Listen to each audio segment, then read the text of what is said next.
Hi, everyone. We're just checking to make sure we're recording. We're still learning how to do this, but you know what? We are getting good. And we want to welcome you to another TIBS TV Mini Chat.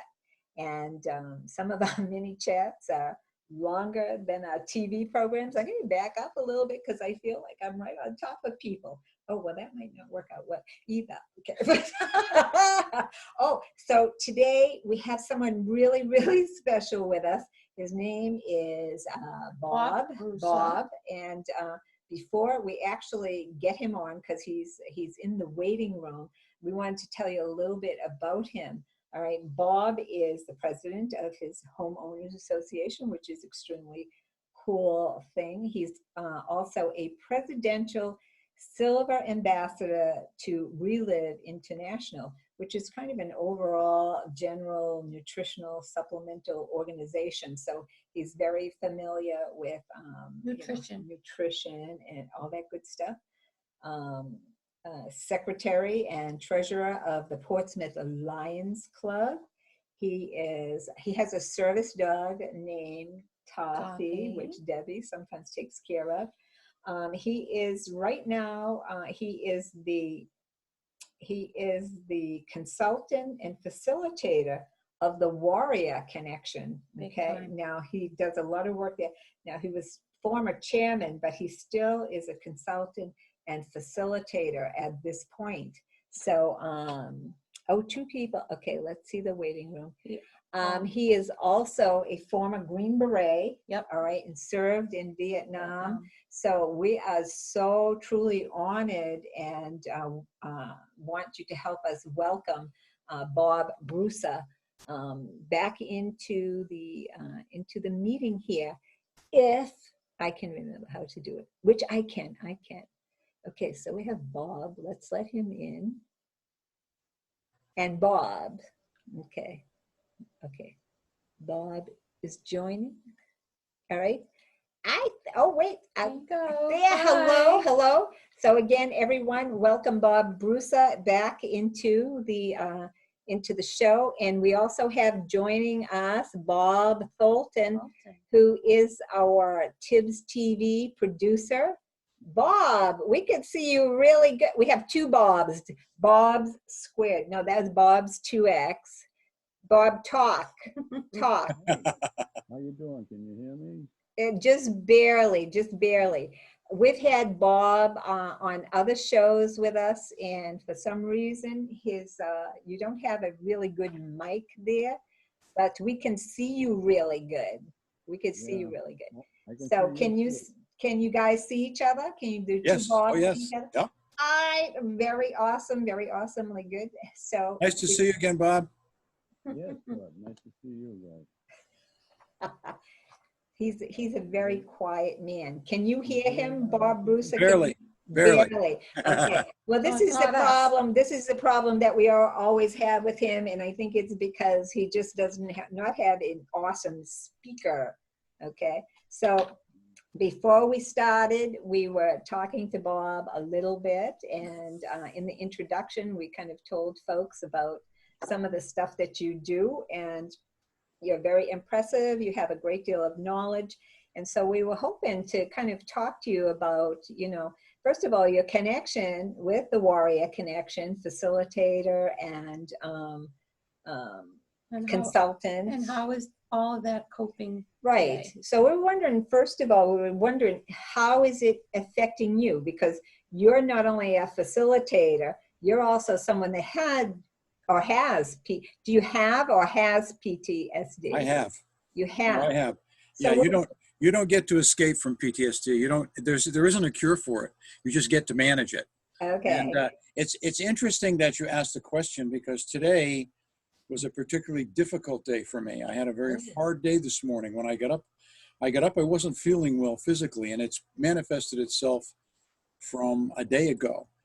And it dawned on me that it's an anniversary for me of a particular violent event that occurred when I was at war. And it's also very close to the proximity of when I lost my mother. Oh. So I have a couple of events that occurred, And I actually managed to link the two to what I was feeling and the depression that I felt when I got up this morning.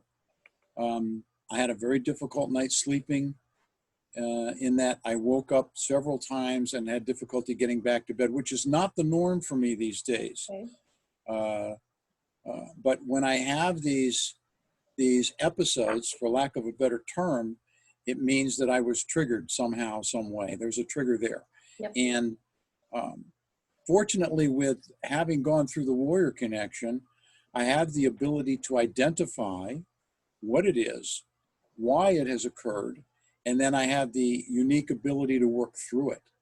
So it's part of the tools that I gained through the Warrior Connections program to help me manage the PTSD that I suffered with. And it's just coincidental that I went through it today. I didn't break out of it until about noontime today. Wow. It took me a good 4 or 5 hours of meditation, tapping, putting myself in a quiet environment, tuning back into being mindful of my body. I did a lot of mindfulness work today. And a lot of it too is probably because I'm in shelter. I'm isolated, and I'm isolated, which is a horrific thing to happen to someone with PTSD, because that's really what we want to do. We want to isolate. We want to be away from everybody. We want to hide. You know, we want to hide. We want to stay away from the possibility of those recurring events that play in our heads. And with me, because I've gained these tools, it manifests itself physically for me. I'm very much in tune with how I feel and very much in tune with my body. And so what are some of the tools? Like, what are some of the actionable things people with PTSD? The mindfulness part of that is really unique in that just becoming aware of what you're feeling and where you're feeling it. You know, when you practice mindfulness, and I do it a lot, pretty much 1 to 2 times a day, you want to notice how you breathe and where your breath is coming from. You want to notice you want to be able to scan your entire body, part by part, piece by piece, very methodically and very detailed, and try to pinpoint what's happening, and not with any judgment in terms of why it's happening, but what is happening, just to identify what's going on. My blood pressure, I'm on a special telemed system with the VA, where Monday, Wednesdays, and Fridays, I actually do a blood sugar test. I do a blood pressure test, an oxygen level test, and a weight, and I measure my weight, and it's monitored by a machine that I have that's actually automatically sent in to my physicians and to my care coordinator in the VA. So they monitor me 3 times a week, and they call me all the time, and they send me text messages. And I coincidentally, which was another surprise, was my care coordinator called me today about 1 o'clock and asked me how I was doing today, because she saw that I had elevated blood pressure, my sugar was up a little bit, and my heart rate was up a little bit, and she wanted to know if there was anything going on, and there was. And I managed to discuss it with her and tell her where I was in that process and what I was doing. And she was incredibly calm and soothing and supportive, you know. And again, it was an outside connection for me. It was somebody who showed that they cared. It was someone who showed me some heart, you know. And So, that your inclination is to stay inside and stay isolated. And so people who are dealing with this, the best thing for them to do is to reach outside. Yes? Absolutely. Yes, absolutely. In other words, you internalize everything. So you start to listen to these voices in your head that says, you know, this is a bad day. You convince yourself it's a bad day and it's a difficult day. You convince yourself that all this negativity around you is beginning to take hold, and it begins to demonstrate through me physically. It demonstrates out of my physical being.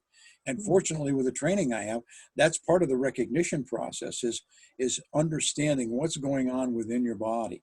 Understanding the body and the heart is the one that's large and in charge, not the brain and not those voices in the brain. And once you can connect that and understand that, you're in much better touch with what's going on, and it's easier to manage, much easier to manage. So I went and immediately told my wife I was having a very difficult morning,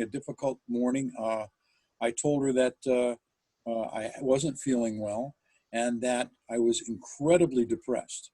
And I didn't want her to be upset if I snapped or if I took anything out on her.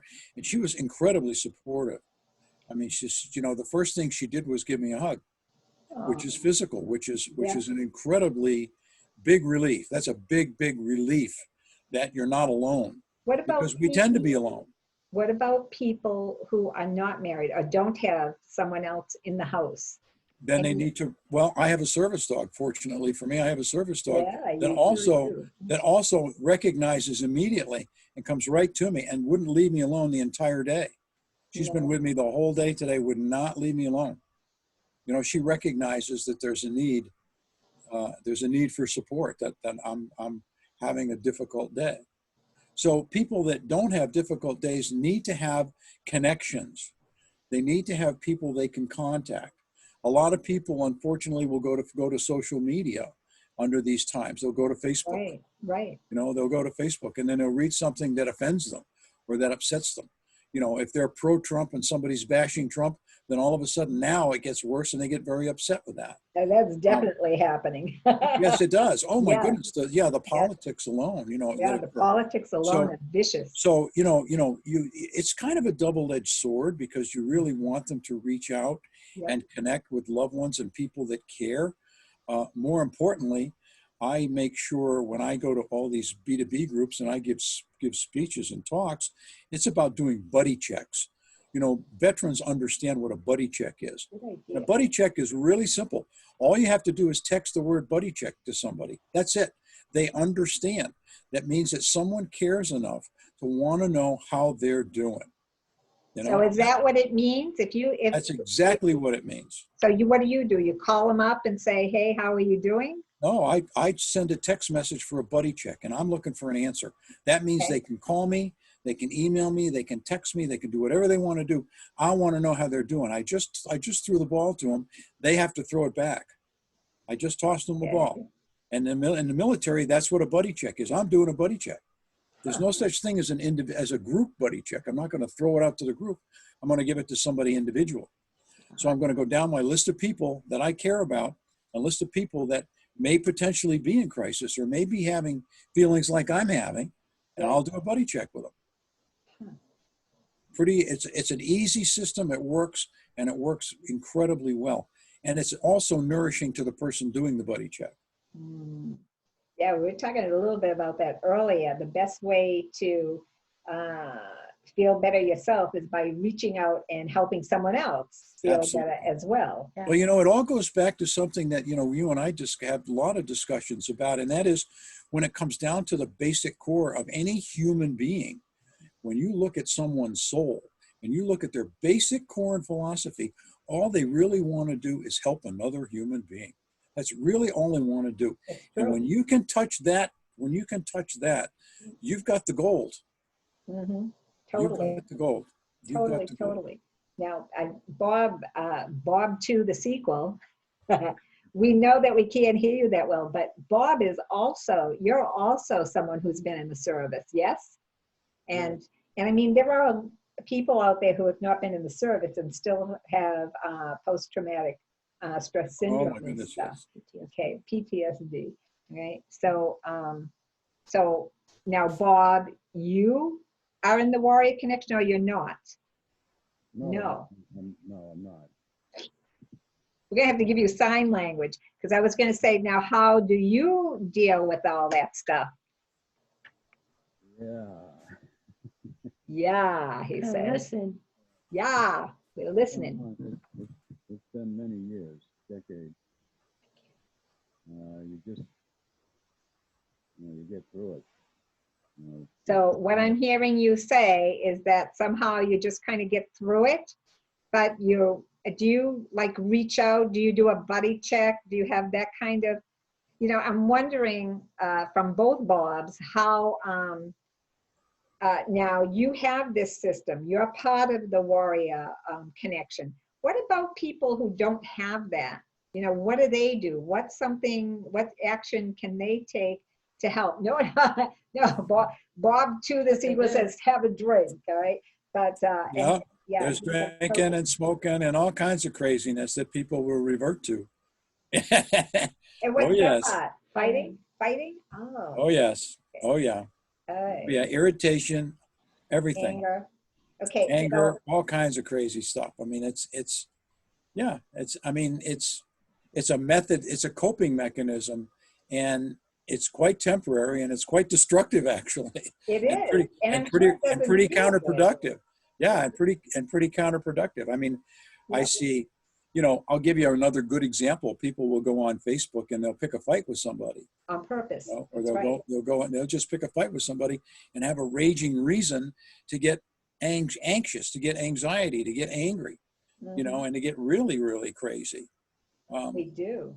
And quite frankly, it's so much easier to unfriend those people and look for something else. I'll tell you what I did today. I did something beyond just the mindfulness techniques and some of the other techniques that I had.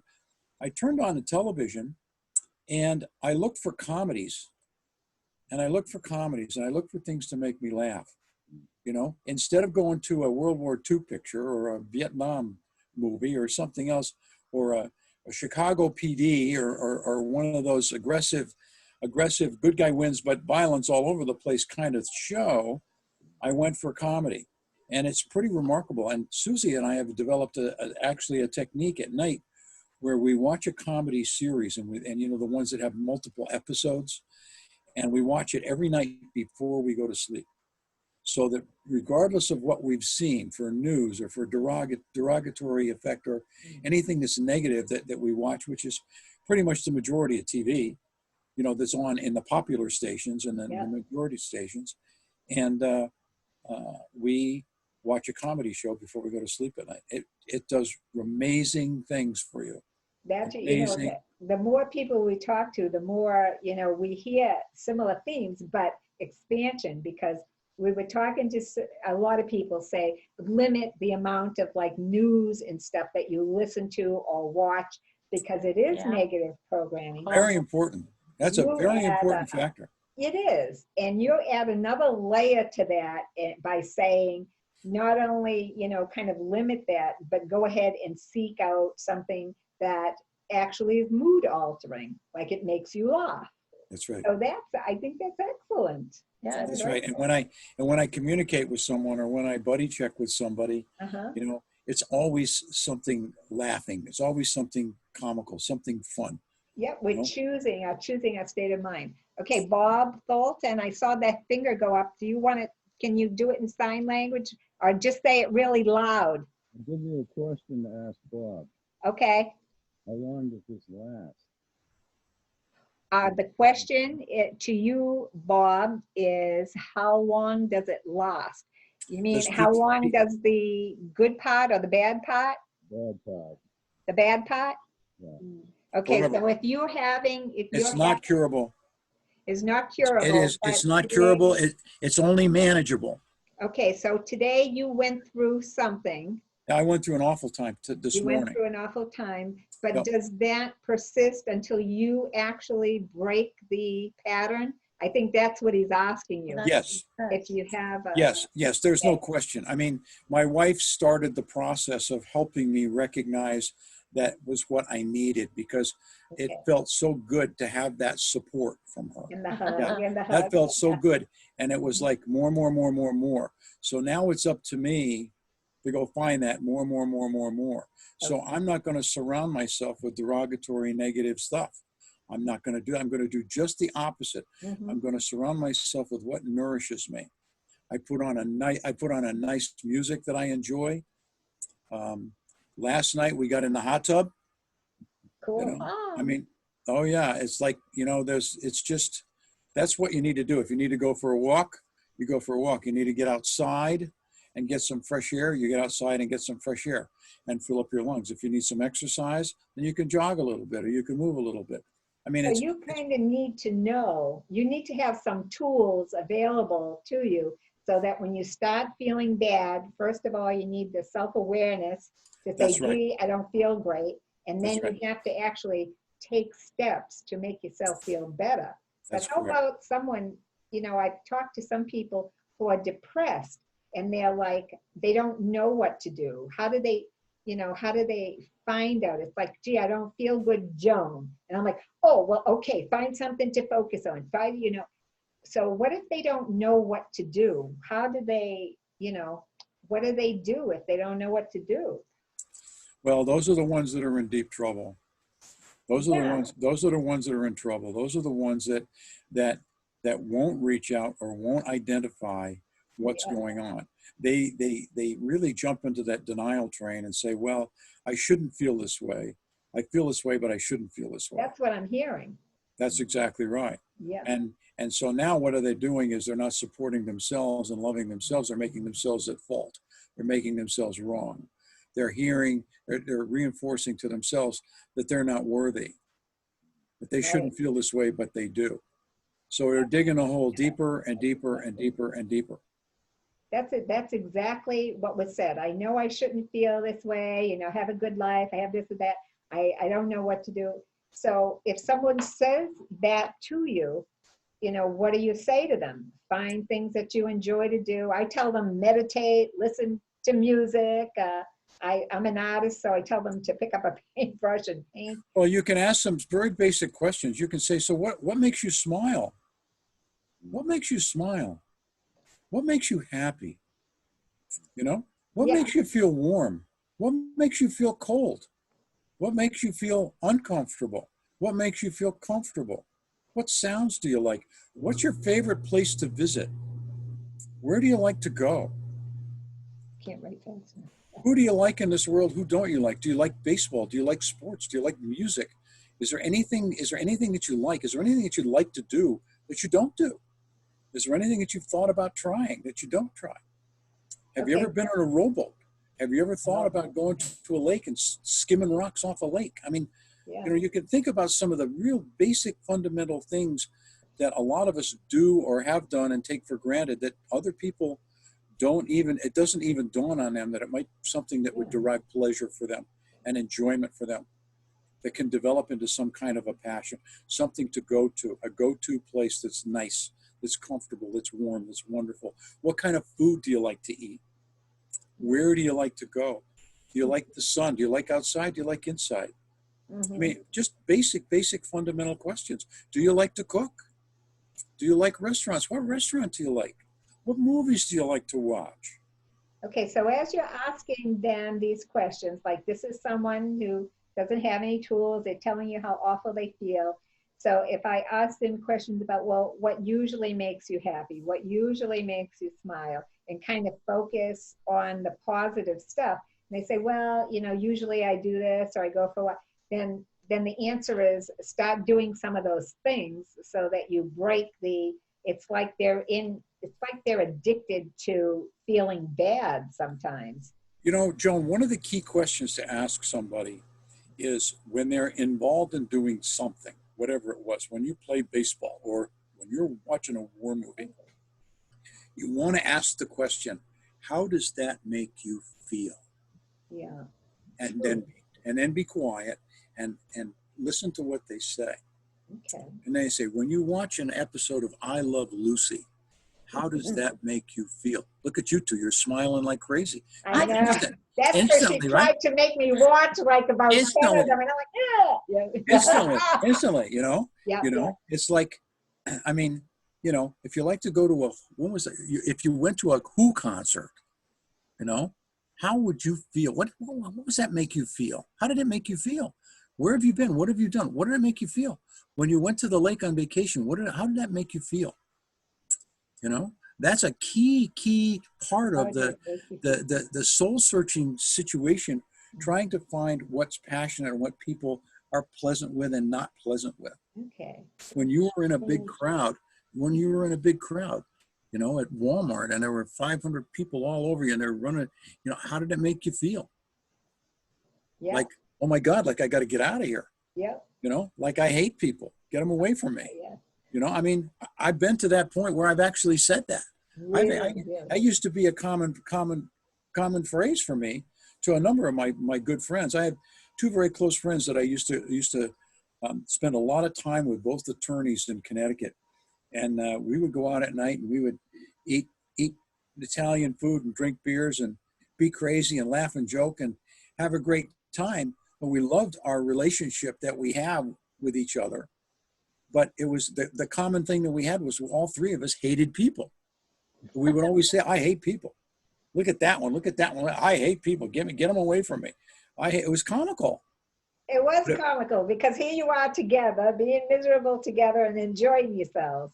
Absolutely love it. I love it. It was comical. And yet those are two of the people when I'm distressed, those are two of the people that I will send a buddy check to, because when they get a buddy check from me, they know not only am I thinking about them, but I'm in trouble. Right. And they know that. And they know that. Because that's my method to reach out. My reach out is to reach out to somebody else because they know I need something back, guy. I'm having a bad day. How are you doing? Yeah. You know, that's a method to reach out as well as a method to help someone. So it's a double-edged sword. It's wonderful. Yeah, that's huge. That's huge because what I have been telling people is find something that you love to do and like just really focus on it, you know? But I think what it's missing is the whole experimentation and exploration through the feeling thing. That's exactly right. Yeah, because that's exactly right. And with PTSD, it's so easy to shut down. It's very easy to shut down, particularly in this environment when they're telling you, don't have anything to do with anybody. Stay home. Don't you dare go outside. Yep. Don't go to the grocery store. And if you do, now you got to wear a mask. I got to put something on my face so nobody knows who the hell I am. So this is great. I can be big bad Green Beret and nobody can see me anyway. But now I'm going to put a mask on. That's even better. Yeah. I can really be stealthy now. I really don't have to deal with anybody. I can throw a cart underneath a plastic thing at the supermarket and get my groceries and get the hell out of there. I can show up at 7 in the morning and be done in 15 minutes and out, you know? Yeah. Oh, this awful disease, you know, that's going to kill me. Okay.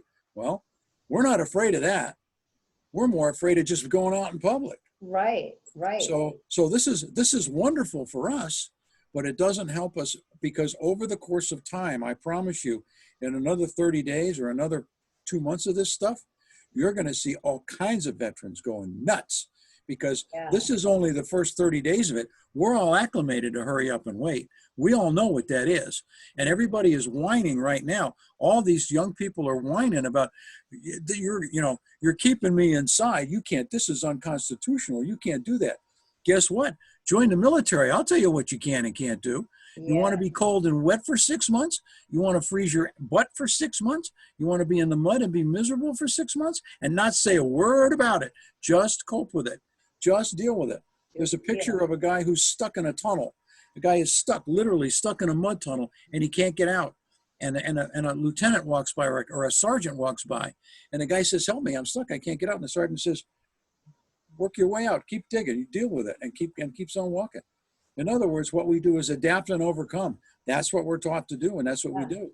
When you were on the show, you said that being in the service, you have to disconnect your heart and your head, or else you would not be able to do what was asked of you. That's correct. And you said that to me, and honest to God, that like haunted me like too. forever, Me too. because it's like, oh my God, that's right. Because I always thought, people in the service, how do they get through that? Blah, blah. And they actually don't. All right. Because, That's right. you're disconnected. Now we send these beautiful spirits and souls out, and what we get back is disconnected, hurt people. So, that's why I work for the Warrior Connection. Yes. Yeah. Connection. Because it's a connection process. So You reconnecting. have to find ways to reconnect somehow. Somehow, some way. And everybody needs some tools. And you know what? You're not born with it. You can be told about it. You have to practice. You have to practice. It doesn't go away. PTSD does not go away. The triggers do not go away. You can manage them. You can say, oh, there's a trigger. You can say, oh, okay, I identified it. It's a trigger. Okay, I'm going to make a choice now. Am I going to let that bother me? Am I going to let the anxiety come in and upset me? Or am I going to deal with it in a different manner? How am I going to deal with this? And I've got some tools to deal with it. I'm going to deal with it and move on. Yeah. And that's how I'm going to adapt, and that's how I'm going to adjust, and that's how I'm going to overcome. We need to make those tools available to people in general. Now, Well, that's so true. You know, Yeah. Joan, I've said this from the day I retired as the board chairman, I don't know, a couple of years ago. And I said this, I said, I might never live to see this, but the work that's being done here is so unique and successful that everybody in the world that has post-traumatic stress of any level deserves to have the opportunity to benefit from that kind of a program. Every single person, not just the veteran community. And of course, you know, we're doing such a horrible job with the veteran community. Forget about everybody else. You know, where do you start? That's just a starting point. But this work is invaluable. This is true. When they first started with the stay-at-home stuff, you know, some people really kind of bucked it and so on and so forth. But the more I thought of it, I started thinking about people who it's not okay for. Now, veterans or anybody with post-traumatic stress. And also, there are people living in home battering situations. Yep. Some people being at home is not safe for them. That's right. Children, you know, That's right. Well, women. the police blotters are starting to show that now. They're saying that you know, abuse and child abuse and molestation and all of that is on the rise, Right. dramatically rising. You know, I mean, and I sit back and I'll look at some of the comments on some of the social media and the whining that's going on, and they really don't understand. All right, from my perspective from a military perspective and a perspective having been in a combat environment, and in the military itself, my perspective is so different that I just kind of smile and say, baby, you ain't seen nothing yet. Are you kidding me? Yeah. You know, that is so mellow and so mild, and yet they're already whining about it. You know, so it's and I don't have a crystal ball. I mean, I just want everyone to understand that there's help there, and they don't need to take their own lives, and they don't need to get to a point where they're drugging themselves and drinking themselves to death, and they're just decimating their families and affecting their children and their relationships and wives and families and friends and everything out there. It doesn't need to get to that stage. It truly doesn't. That there is legitimate help and there are legitimate programs that will help them.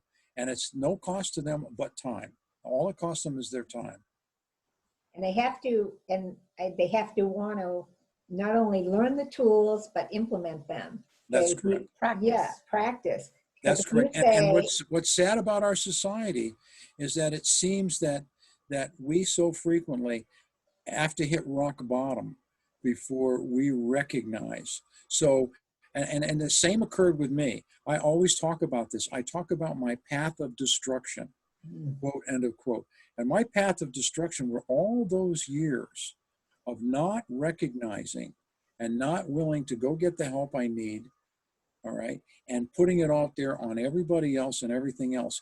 And I created a major path of destruction with decimation of friends, relationships, business relationships, family, children. I mean, the list just goes on and on and on and on until the day I hit rock bottom and I looked at myself in the mirror and finally said, what is going on? What's the common denominator? And it was looking right back at me. And if I had the opportunity to arrive at that moment years before, I could have shaved a lot of anguish and hurt from people that I personally hurt. And I just want that for everybody to have that opportunity. Yeah. Yeah. And I think that, I think that actually will work for life in general. We do a lot of energy work, and what you're describing, I call it brick syndrome. You get all these little indications that, you should be doing things differently or going in a different direction, and you keep ignoring them. You keep pushing them aside. It's not that bad, whatever. And then all of a sudden you get hit with the brick, boing, and you have no choice now. You have no choice now but to change or just die or whatever, Yeah. So we call it brick syndrome, getting hit with Yeah. the How brick. many people do you have to step on? How many relationships do you have to destroy? Right, How much right. trouble do you have to get in, and how bad do you have to treat yourself and others before you recognize that you need to get some help? That it's okay to be vulnerable. It's all right to go out and get some help. But put your hand up and go get some help. The help is there. It is there. It's looking for you. I know. I just, I wish that more people maybe would not wait until things got so bad. Or I Yeah. think a lot of times people are in denial. Okay. Like you were saying, maybe deep inside you, you knew that there was an issue there, but you keep pushing it aside. You say, well, it's not that bad. I'm just in a bad mood today. Or, we say, Or blame it on someone blame it else. on someone else. Yeah, that's the easy part. That's Yeah, the easy part. Yeah. that's the easy part. So It's all her fault. It's all his fault. It's all their yeah, so, fault. Right. No absolutely. responsibility. I joke around and I It's all say, Trump's fault, you know? yeah, yeah. Oh, yeah. I joke, Poor guy. poor guy. I actually just joke around and I say all the time, well, someone must have done it. And I say, well, I try to never take the blame for anything, Yeah. So I just blame everyone else. But I meant it as a joke. And then I stopped saying it because you can brainwash yourself. You can make yourself believe it. Like, okay, yeah, I didn't do anything wrong. That person didn't follow through, or that person didn't make the thought, whatever it might be. Well, now that you said that, now that you opened up that can of worms, Yeah. all right, I'll tell you that we as a population, because of the environment that we're in now with all this information, we become very cerebral. And as a result of that, we're believing our own BS. What happens is this right here is full of voices. It's full of voices talking to you all the time. And quite frankly, this is not always truthful and always the way it should be. And what you forget, and what we've forgotten as a society, in my opinion, today, is that this has become in charge. And this is supposed to be large and in charge. And until we get back to this, all right, this is what we're left with. We're left with this eternal mess and this constant bickering and battering and this constant decimation of the United States of America, for lack of a better term. That's what we're doing. And it's about here. It's about how you feel. Your heart is supposed to be large and in charge. And it's not today with the vast majority of the population. Yeah, absolutely right. I rest my case. Right. I mean, I rest my case. I really do. And until we're back to this aspect. Yeah.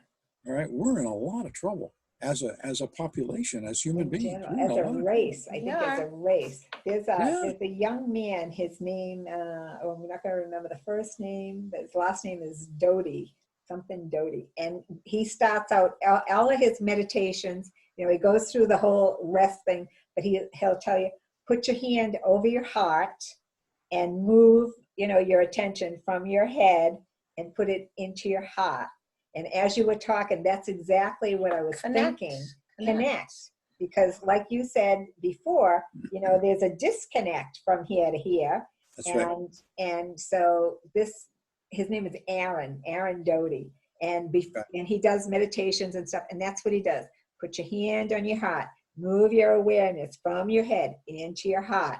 And so you're saying that it absolutely. I'll give you a perfect example, Joan. When you're driving in a car, and I tend to be an aggressive driver, when you're driving in a car, and I'm going down the car, and there's a shopping center on either side of me, and I'm going down the road, and somebody pulls out in front of me. All right, and I have to brake. Mm-hmm. And I go freaking ballistic. Okay, so what happens now? Now I'm mad at that person in front of me. So now I feel the rage and I feel the PTSD coming. Here it comes. And I go, okay, now as I'm braking and as I'm beginning to get angry, I go, okay, normally I would be livid. I'd go right up on the bumper. I would be screaming and yelling at him. Not that he could hear me, but I would be having a ball screaming at him. And everybody in my car would be miserable, saying, what's wrong with this guy? Yeah. After the program, now as I pull up to this person and I stop, I go, okay, That's what this is telling me. That's what the voices are telling me. Yeah, And I go, right. okay, thank you very much for that information. Now I'm going to make a 9.5-inch drop and check in and see how I feel about this. So how do I feel about this now? I got a little scared because I was afraid I was going to hit him because he pulled up pretty quick and I was going maybe a little faster than I should have been. Okay. I don't know what's going on with him in the car, but all he really did was pull out in front of me because he thought he had room. He pulled out in front of me and he's going wherever he's going, doing whatever he's doing. That's all he's doing. So he's not doing something to me, although I think he's doing something to me. So I'm personal. Right. And it's not. So now I can make a conscious choice. Do I want to have all this anxiety and screaming and yelling and hollering, all right, and all the aftermath of what's going to happen with the people in the car witnessing me doing this, all right, and is it really going to make me feel better physically anyway? No. Blood pressure goes up, heart rate goes up, everything goes up. Or am I going to say, wow, I hope the guy's okay. You know, I hope nothing's all right. And I mean, no big deal. I mean, you know, I could choose to say, let that go. Yeah. Because I really don't know the story. And how many of those little stories do you hear about people that you didn't know about were having some kind of an issue? I mean, it's like, but that's a classic example of do we let this run the show or this run the show? Yeah, that's great. That's great. So that's utilization of one of the tools that we try to provide everybody in our program is that, okay, thanks very much for that information. Thank you. I appreciate that. Now I'm going to check in and see how I feel about this. Boom. Now, how do I really feel about this? You know, you make a 9.5-inch drop. That's all it is to get to the guy that's in charge and ask the real boss how you want to react to this. How does that feel?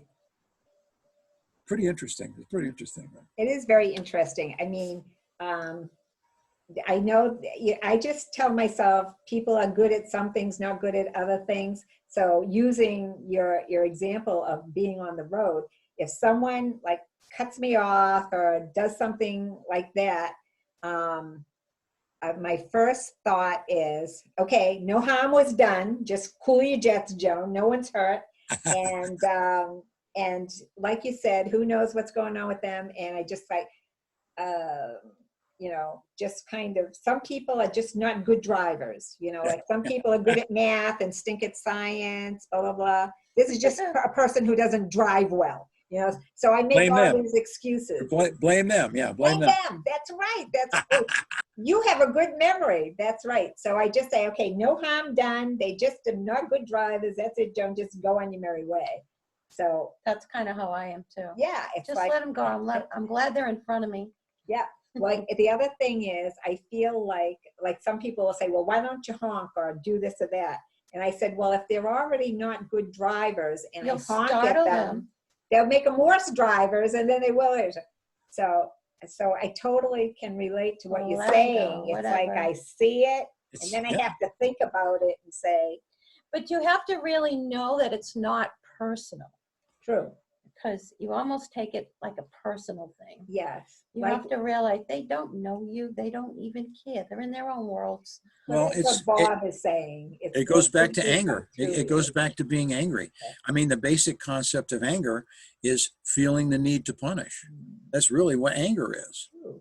So if you feel the need to punish, okay, then in effect, there's that little example I give about squeezing your fingers as hard as you can until it's painful. And you let go. So when you feel the need to punish, that's what you do to your heart. You're squeezing it so hard and so much that all you're doing is hurting yourself. Oh, I don't like that picture at all, Bob. That's what you're doing when you're angry. Oh, okay. I'm never going to be angry again. When you're angry. Good. You just feel the need. You feel the need to punish. I mean, wow. You know, that's what anger. I mean, if you think about what anger is all about, that's what that's all about. Wow. That's a little bit scary. I don't like that picture. It's like, now I'm going to think, okay, every time I get angry, I'm going to be thinking about squeezing my heart. So don't be angry. So don't be angry. Be angry. And we were talking about, and this follows along with what you're saying, and what I think hearing from you is that the situation itself doesn't really have a negative, positive value, but how you react to it does. Correct. Okay. So if I use the example, like if Debbie drops her glasses on the floor and I say, what the heck is the matter with you? You're so clumsy, okay? And she can either think to herself, oh yeah, Joan's right, I'm being a klutz here. Mhm. Or she can just think, well, gee, what is her problem? You know what I mean? And she doesn't take it on out of her own belief system. Or I can just pick them up. Or just pick them up. So I think what you're saying is that the event doesn't really have a negative positive. It's a neutral, is what you were saying earlier. How you But do our it. reaction to it That's is right. what makes it. My wife taught me this one. It's not what you say, it's how it's said. That's true. I Because agree with that. you can tell somebody that they're a freaking idiot very politely and very nicely, you know? Yeah. Or you can, And they don't realize it till after they left you. or you Either can, that yeah, or they don't care because you go, oh my God, you're such a jerk, you Right. know? right, What's that saying? Tell them to go to hell and they'll feel fine going on the Oh. way. exactly. I have never Exactly. heard that. And they'll ask for directions, right? Yeah. That's the directions. I love it. I love it. Wow, that is totally, totally amazing. So if someone is experiencing this in general, okay, there are a number of things they can do, but if they have PTSD on top of that, all right, so the best thing that they can do is reach out for help, right? Absolutely. So Absolutely. that can be calling another person. It can be doing a buddy check. And if you know someone's having a hard VA. time, There are people in the VA, social workers that they can contact. Oh, there's an 800 number for suicide prevention. There are numbers all over the place for that kind of thing, and that's what they're trained to do. They're trained to talk to people, to give them some tools to find out what's going on and let them know, and to do and deal with some of these voices that are telling them that they're awful and they're terrible and they need to get drunk and that's not working, but do it anyway, and this is bothering me and this hurts and that hurts, and it's just a mountain of things that occur to a point where someone just says, that's it, I'm done. And it's like, no, you're never done. so how does someone get access? All right, there's numbers, there's information out there, obviously social media, but some of the places people should look are obviously the Warrior Connection. Oh, absolutely. And, where? And Warrior Connection is everywhere, right? It's not just in No, we've had attendees from well over 35 different states. It's free. We actually have an organization that is a charitable partner that actually pays for the transportation to fly someone into the retreats that we do from any part. We've had people come in from Alaska. We'll fly them in, transport them to the retreat center, go through the retreat, and we'll see that they get flown home. And where's the funding come from? It's all private donations. Private donations and contributions. Oh.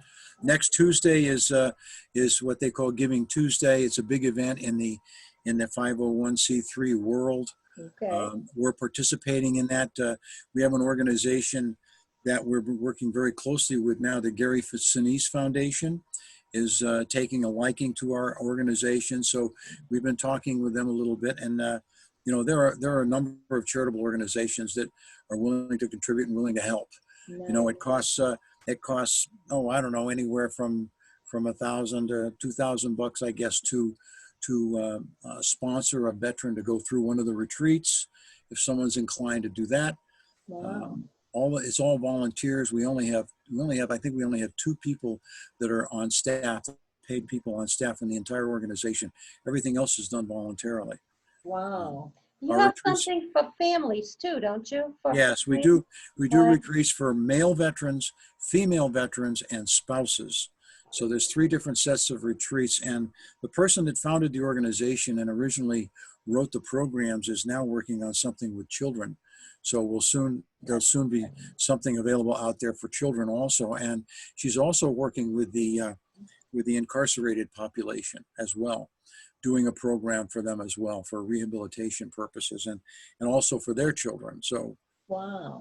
there's a lot of work being done in the background. It's a difficult thing to fund, but it's remarkably rewarding, and there's a lot of people doing a lot of work to try to help the veteran community with this. So it's not just helping people that are physically wounded, like the Wounded Warrior Project helps people with those kinds of things, and people that are homeless and people that need clothing and need financial support. But we specialize in the area of grief and loss.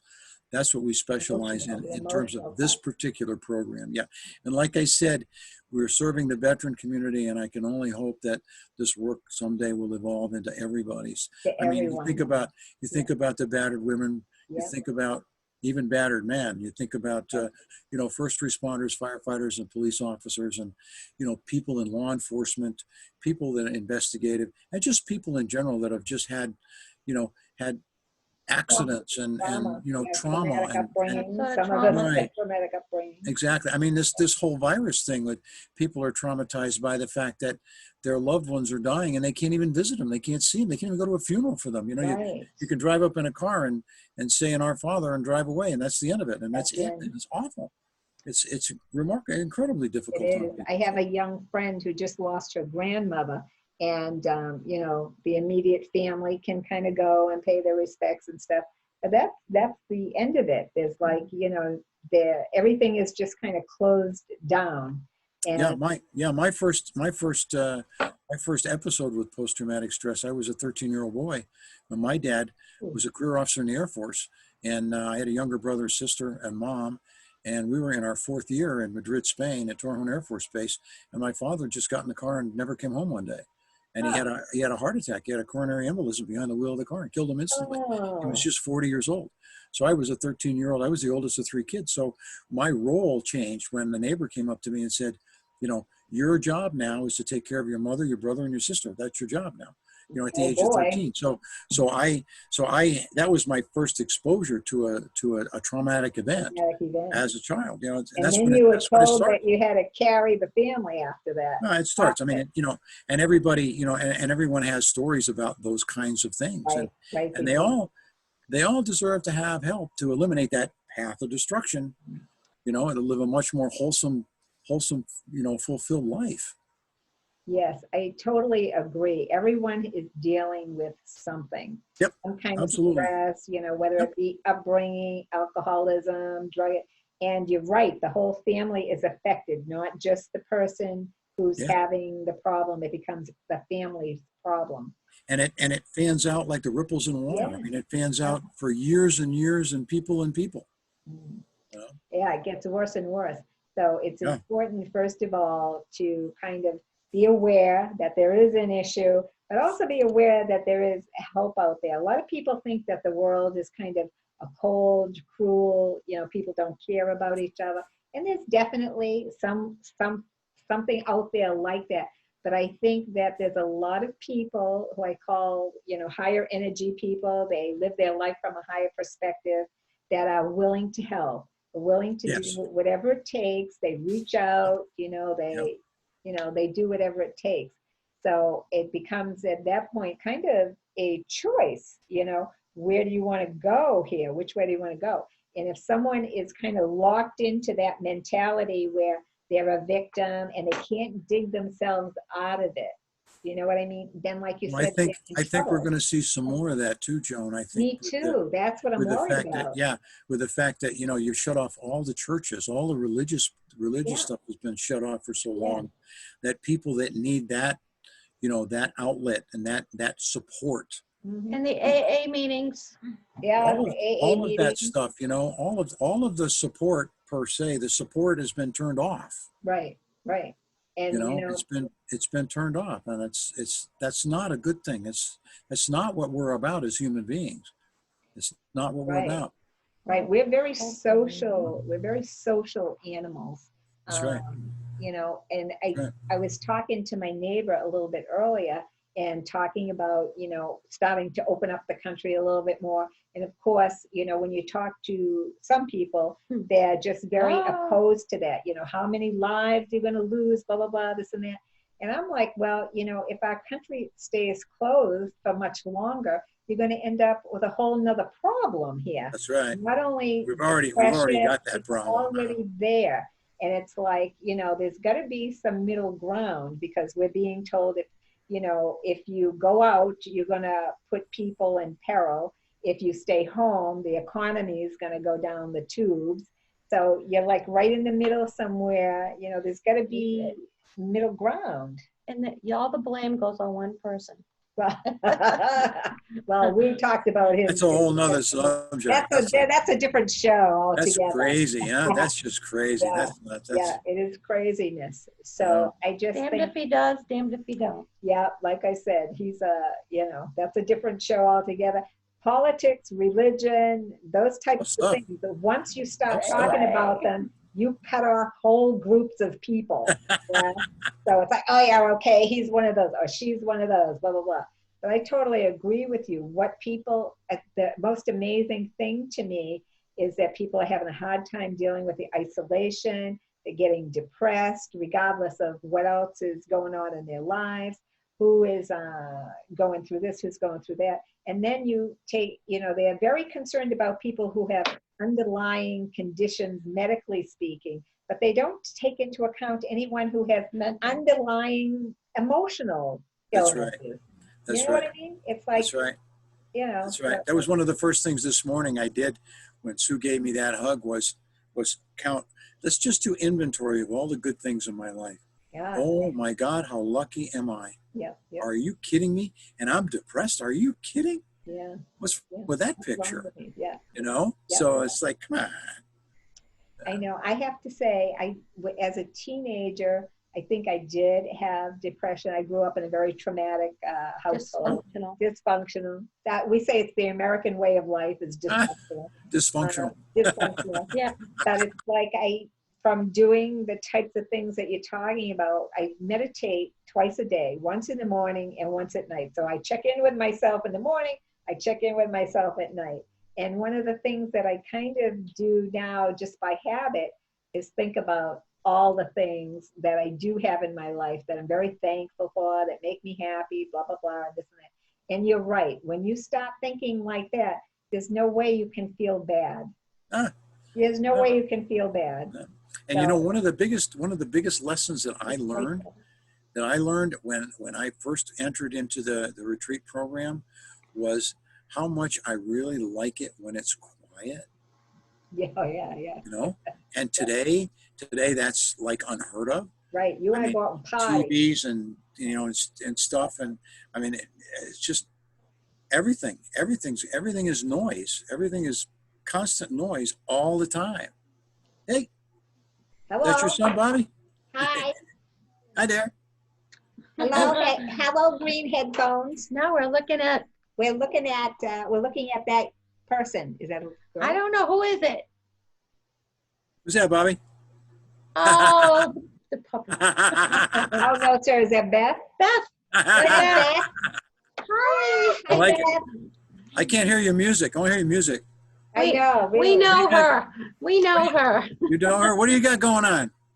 What kind of music you listening Take to? your headphones off. Take them off. You're not going to hear through his computer. Yeah. You won't hear her. Oh, there you go. There you go. That's a really good puppet, Beth. There you go. She makes puppets. She's a puppeteer. She's a puppeteer. Really? Yeah, so she's cool. excellent. Very, very good. Beautiful cat. She made me a puppet. We have one of those too. We have a dog and a cat. Dog and a cat. Oh, you have both, a dog and a cat. Oh yeah. I know you have the dog because I dog sit all the time. So let me you're gonna see her tomorrow. How do you get a service? How do you get a service animal? Do you have to apply for a service animal? And how do you get the right one? The service animal has to be trained. It has to be trained, and there's a process for that. And not all animals, are capable of doing that, performing that particular service. So it's kind of a crapshoot type thing. You don't know when you get a puppy whether that puppy is going to have the aptitude or not to train well. Okay, so she was not always a service dog. You came together and then we acquired her as a pup right from the breeder. Oh. All right. So we got her. We did 1 week visit and 2 week visit and 3 week visit, and week number 4. We got her on week number 8. Wow. And she started her training about 6 months old. And we had people come out to the house, and people come out to the house and do some training, and then I finished the training with her. So You finished the training. Because that's what, usually, if I go to like a conference or something like that, there's people walking around with these huge service dogs. yeah, they're big. And the do not touch, this is a service animal, blah, Right. blah, blah. Right. They're usually huge. Right. Your Toffee is the first time I've ever seen a little fluffy, Yeah, small one. Yeah. little fluff ball. What does she weigh? 4 pounds? She's 3.5. 3.5. Oh, yeah. She's a little doll. And when you came on the show with us, Yeah. you brought her along. Yeah. And I remember, we're sitting there, and of course there's bright lights and stuff in the studio. So I don't know if you maybe were feeling a little bit nervous. I don't know. But Deb was holding her, and she was like, "Arr, arr." So I'm like, "Oh, Deb, give it to me. I'm so good with it." She wants me to hold her. So I'm holding her, and she's going, "Arr." So we finally gave her to you, and she was fine. Yeah. So Oh, she just Debbie. yeah, but she must have felt maybe you were uncomfortable or Yeah, she nervous knows. or whatever. Yeah, And she knows. she didn't yap at us, but she let us know that this is not where I need to be, kids. Move along. Well, when I have her at my house, I don't get in there. Well, only She's because very he good was with there. me. No, she was there, and she Well, needed You're not to there. be with him. She Right. spends a whole bunch She of knows time. you. She knows you also. Yeah. She knows Yeah. me. So I thought that was excellent, because like I said, she looks like a little fluff ball. Oh, yeah. And you just think, cute, cuddly, but she kind of girded her way over to you because that's where she was supposed to be. Oh, yeah. I thought, oh my God, that's just fantastic. She's a cutie. Yeah. So I was wondering how you ended up with a little, instead of this big, here you are, this big tough Green Beret walking around with a little puff ball. And I'm like, I love it. I love the balance there. That is so cool. Yeah. Yeah, she's a little sweetheart. girl. Yes. She's a sweetheart. Yeah. Multi-poo. A Multi-poo? teacup Maltese multi-poo. poodle. A Yeah. multi-poo. I love it. I love it. She's a cutie. Yeah. Okay. She spent 19 days in the hospital with me one time. So Oh, see? Really? That wasn't too long ago either. that was a year ago, March. Yeah, a year Wow. ago. And because she's a service dog, she was allowed to be there. Oh, she was admitted with me. Yep. Oh, see? Nice, nice. I bet everybody fell in love with her, of course. Yeah, they did. Nobody knew me, but they knew the guy with the dog. That's right, that's right, that's right. We like it. We like little cutie things. Yeah. Absolutely. She's a doll. Okay, well, thank you so very much. Totally my This was pleasure. totally awesome. So tell people again how they can get help, how they can reach you, how they can connect with the Warrior Connection. Give us some info, Robert. Okay. Let's find some phone numbers here. And, That's okay. Take your time. We can stare at our Bob to the sequel down here. Bob and Beth. Bob and Beth. Okay. Well, my email at the Warrior Connection is bob@warriorconnection.org. Really simple. bob@warriorconnection.org.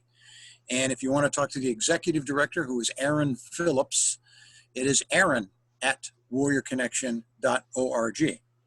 On our direct line, my direct line is area code 603-401-8991. That is my personal cell phone, and I will talk to any veteran or any veteran family in crisis or in need at any time.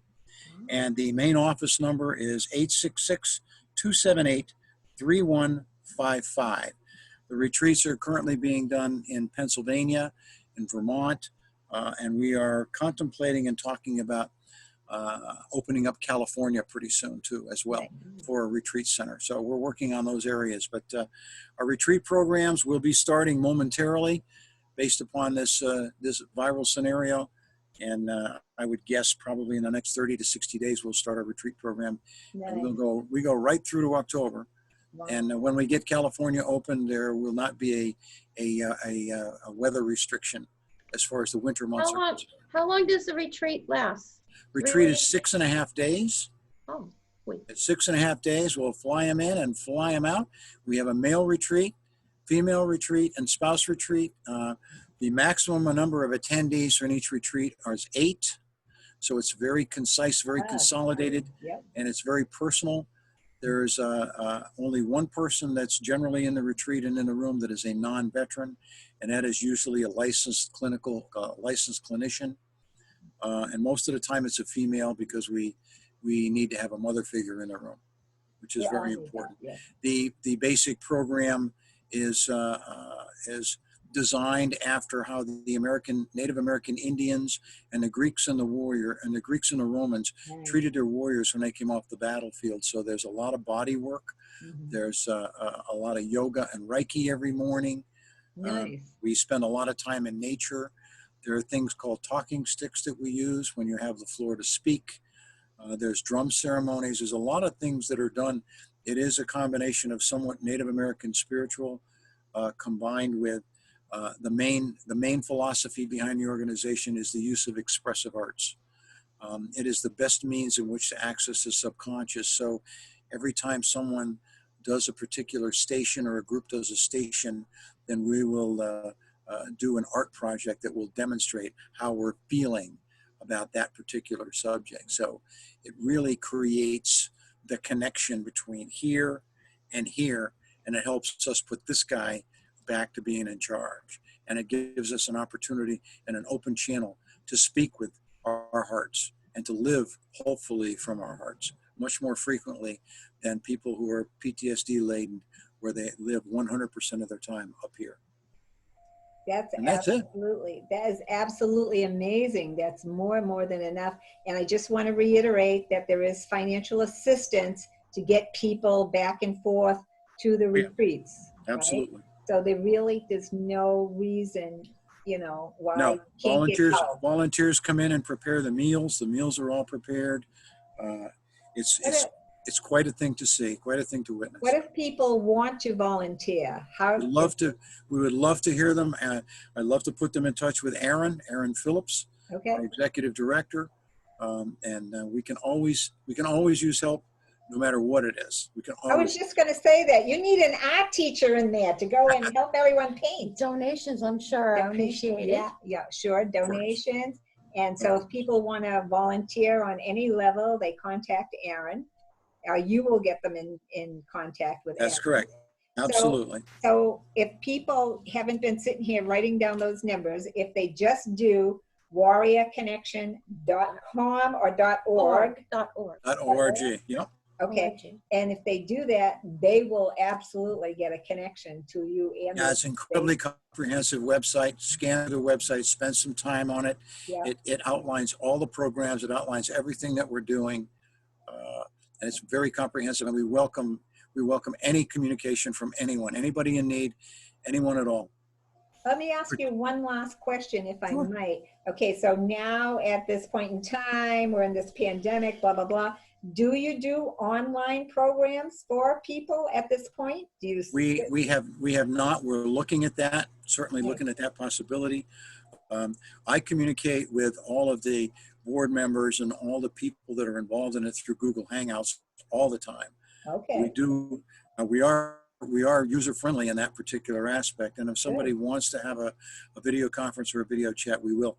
We haven't put the sessions there because I don't think it's effective, but we'll see. You never know. I mean, you never know. Sometimes just getting together and chatting and making people know that these things are available. Yep. That's right. Yeah, that's perfect. That is right. Okay. That's right. Well, now, Bob, to the sequel, do you have any questions or comments before we say goodbye?